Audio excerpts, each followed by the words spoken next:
I just want to say before the video starts to make sure to hit that subscribe button. I am actually losing subscribers every day as I am transitioning over into Storybook Brawl content. So if you like what you see, if you want to see more, leave a like and hit that subscribe button and enjoy. What is up, everybody? I'm NoLucksGiven, and today we are back with continued coverage of the Storybook Brawl Questing League Open Qualifier. I have currently got 3 wins and a second place under my belt after 7 rounds. So at this point in the tournament, I'm doing pretty good. And honestly, if I can just get some middle of the road finishes, some fourths, some thirds, maybe a fifth, I am looking pretty good in terms of at least making the top 32, which is the cutoff for the league portion of the event, which is really the main goal, to be able to be a part of the Questing League. So I pick up Sharon here, and I think Sharon is a great hero for getting like 4th or 3rd place pretty consistently, because you don't have to do much and her hero power is just going to help carry you in the game. So I pick up the Kitty Cup purse in the first shop because I know it will die, and that way I can surely get the Sharon bonus in the first shop and start making use of those stats on every turn after that. So then I pick up the Questing Princess that I believe I locked and throw a magic research on the Kitty Cup purse. So hopefully we'll win this one so that we can keep the magic research, but at the very least we'll keep getting the Sharon bonus and potentially could even slay here. And unfortunately that combat did not work out for us.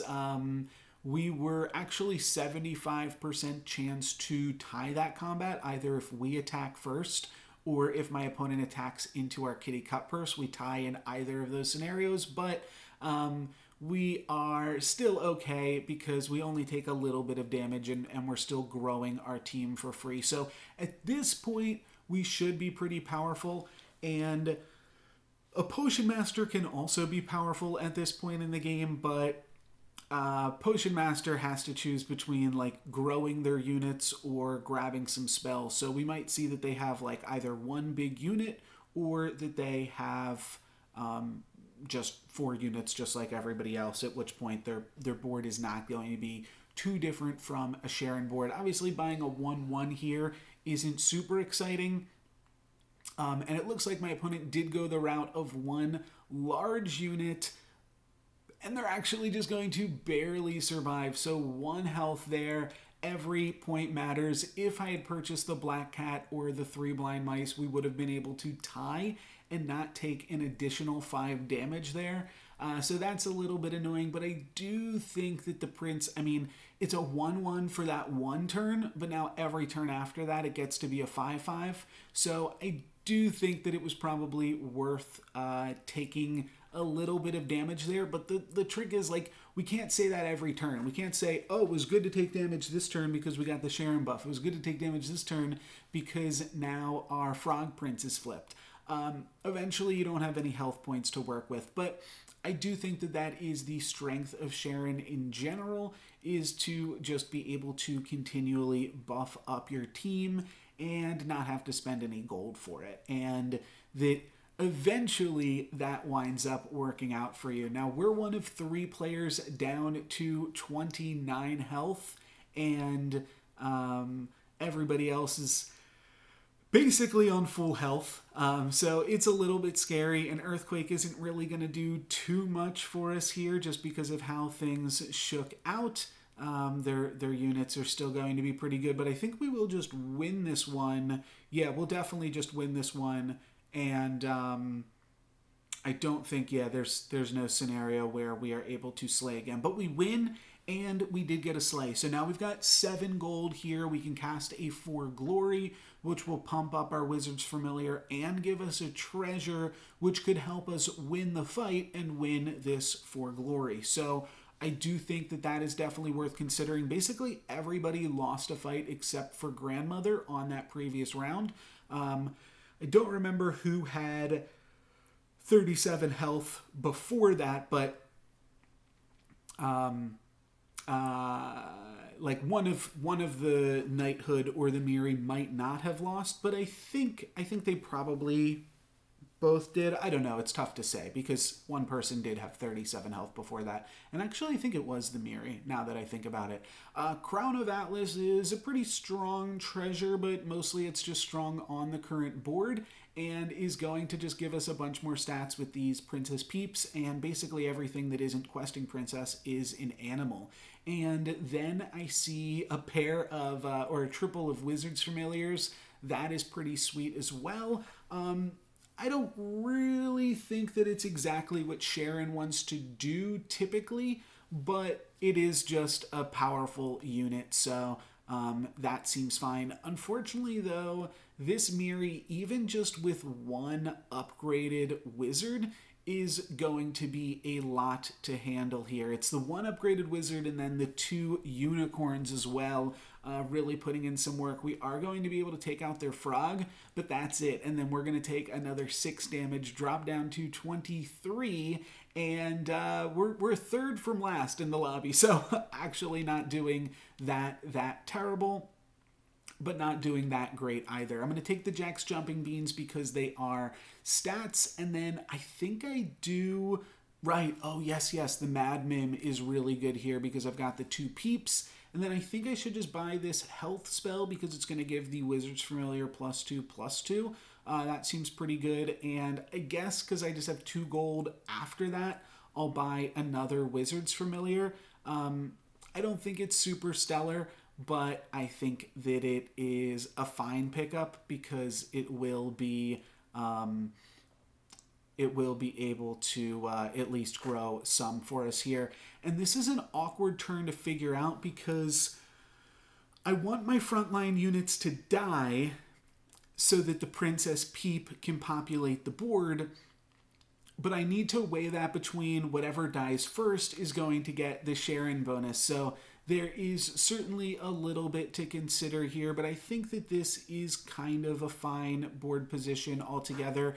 Maybe I should just have the Kitty Cut Purse in the front so that it could potentially be dying and getting the Sharon bonus, but we've got a pretty good, honestly, turn of events there as we're able to trade 1-for-1 with a few different things and then get the Peep tokens in there. And my opponent doesn't have too much of a backline. These Peeps are definitely going to do some work, but this is going to be close. And we get a Slay right there, and then we're almost able to get another Slay. If my opponent had attacked the Sheep instead of the Mad Mim, we would have gotten an additional Slay and won that combat. So that was almost pretty sweet, but I'm happy to just walk away from the combat unscathed. And still growing the Wizard's Familiar, I suppose we could take the spell here.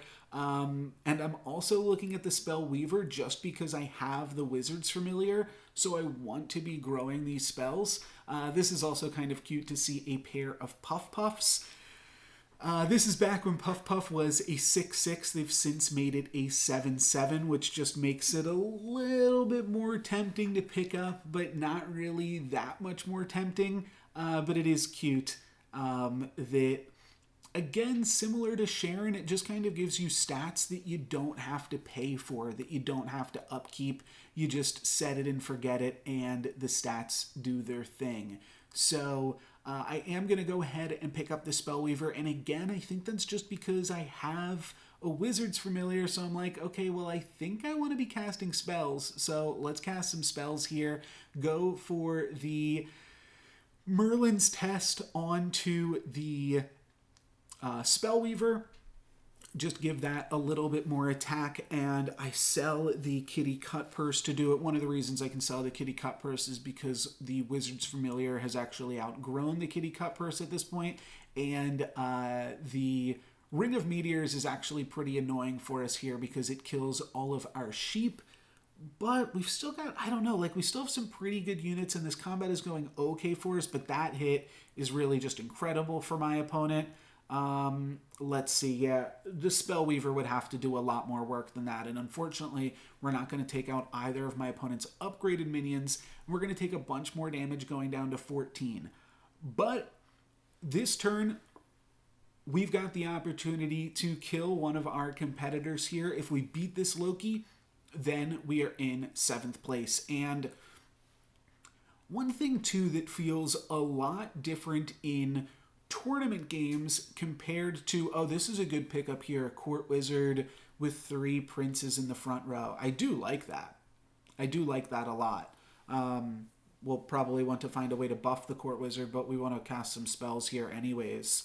I guess I'm considering just picking up this tiny just to the end it and then throw this Court Wizard in this spot, and then I'm out of gold. So I guess that's fine. Could have also just played a Princess Peep and the ended my what's it called? Frog Prince up there. Or actually, yeah, it would be the Frog Prince because the Cinderella is slightly better, despite not being an animal or a good unit. It does have 2 additional attack from just early Sharon bonuses. But what I was going to say, oh yeah, we lost the Merlin's test. That's kind of big as well. But in tournament games, killing people just feels like it has so much more weight to it because every time somebody is removed from the lobby, you are getting that much farther. Now, I do always feel like there should be some kind of reward for actually killing people in these games because there is something that feels so good about actually getting the kills on your opponents. Maybe it doesn't need to feel even better, but like I don't get any type of bonus for this. This is just the same as if Loki had played against Miri and lost to them. And I do think that's kind of an interesting part of these auto-battler type games where you are in these 8-player lobbies. But nonetheless, I am happy to get a kill on one of our opponents, and we might get another kill in this next battle. It looks like our opponent that is the grandmother this round has had a huge fall from grace, was the lobby leader at 50 health, undamaged longer than anybody else, but is now down to 11. So the wheels have certainly fallen off for this grandmother. And now, of course, it looks like I am looking for ways to put in this Fairy Queen because the Wizard's Familiar does have 17 health and is a good unit. And then the Spellweaver, if I put that on the Mad Mim, that is getting some additional health here as well. So this is going to be a decently big unit. And then anytime I cast any spell, I give the Fairy Queen additional attack from the Spellweaver, and then I give it additional health from the Wizard's Familiar. So I think that ultimately that is like a pretty decent pickup just in terms of improving the power of our board. We're going to get some pretty good hits here that my opponent attacks both of our princes and princesses and helps to grow our Court Wizard. But let's see if we're going to have enough stats here. They're going to take out some of our units. So let's see. Are we... Okay, nice. We are going to be able to deal a bunch of damage to them. 5 plus 6 more. That is 11 damage. Put them down to 4. And we locked a pair of tigers to grab a level 5 treasure here. And this level 5 treasure, we see Mimic, Dracula's Saber, but we also see Exploding Mittens, and we've got 2 Princess Peeps. So Exploding Mittens is just going to give us a lot more staying power. That's the reason we picked the Jumping Beans. It's just going to be something that's good. It's not going to be something that maybe gets us there. I don't remember what my hero choices were actually between at the start of this game, but like I said, I definitely went into it thinking, let's just try to get 4th. And now I can put the Sea Terror in actually, and that grows the Fairy Queen as well. So honestly, that's pretty sweet. I could cast this spell here to grow my Spellweaver. I probably still am looking for a way to put the Spellweaver in, Am I also trying to pick up this Aeon? I think that I possibly should have considered that, but then when I see another Fairy Queen here, I think that that is a pretty easy lock. We'll just buy one, sell one, so that we can play the, or so that we can grab the shoulder fairies here. And I might have just been calling it Fairy Queen, but shoulder fairies is obviously what I meant. The Jumping Bean goes on the Mad Mim, but I think we are still going to be in a pretty good place here. Opponent also with an upgraded Lordy, that's not going to be super great for them, but we are going to get a bunch of free stats out of these sheep, though it's not really going to matter as our Court Wizard connects with their Spellweaver. It does look like we're dealing a bunch of free damage, though, so that is pretty sweet. Yeah, not really going to matter too much, but it's we've won the battle, so let's take the victory there. I will pick up a shoulder fairies here just because it is a 20/20 and it gives us something. I think after that point I'd probably have to cut the Mad Mim. So I guess that's just what I'm considering right now. Like, these spots are getting tough, and then maybe I backline the Peeps so that the Court Wizard gets to hang in there for a longer amount of time. It means that we won't have any bonus attacks at the start of combat, but it is tricky whether to frontline or backline these Peeps here. I'm going to cast another Devour for some additional coin moving forward. Baby Bear could also be sweet because that's going to give us guaranteed mittens triggers, and I'm actually going to go ahead and cut the Court Wizard and put in the Baby Bear, and then after I do that, I'm going to backline the Peeps so that I can definitely get more mittens triggers. But then I frontline one of the Peeps. I guess I just want some good units in the backline, but honestly, I should just be backlining all three Peeps here. I don't think that it's really necessary to frontline any of them because it's just going to deny us some triggers. But we do have some really big, yeah, and there you go. The triggers are denied because nothing else has died. Now, we do actually get some really good hits there. We are able to take out the Sherwood Sure Shot for free, and then we are able to take out their good support unit for free there too. So we are definitely making use of these mittens triggers, and this should actually die to a sheep as well. Not this first sheep, but this second sheep. So the mittens triggers certainly helped in that capacity to deal a little bit more damage, and then 2 people die. So that actually puts us into 4th place, and I'm really happy with that finish. I'm a little bit afraid of taking on the Sir Galahad at this point because a Sir Galahad that is done this well obviously is going to have some really large and in charge units. So I'm thinking this might be the death of us here, and I've got to find something good, or I'm just dead, and something good probably just means like upgraded shoulder fairies or Echo Wood or both. But I'm not feeling super confident going into this battle. We do find an Echo Wood though, so I am going to have to sell a unit just to be able to pick this up.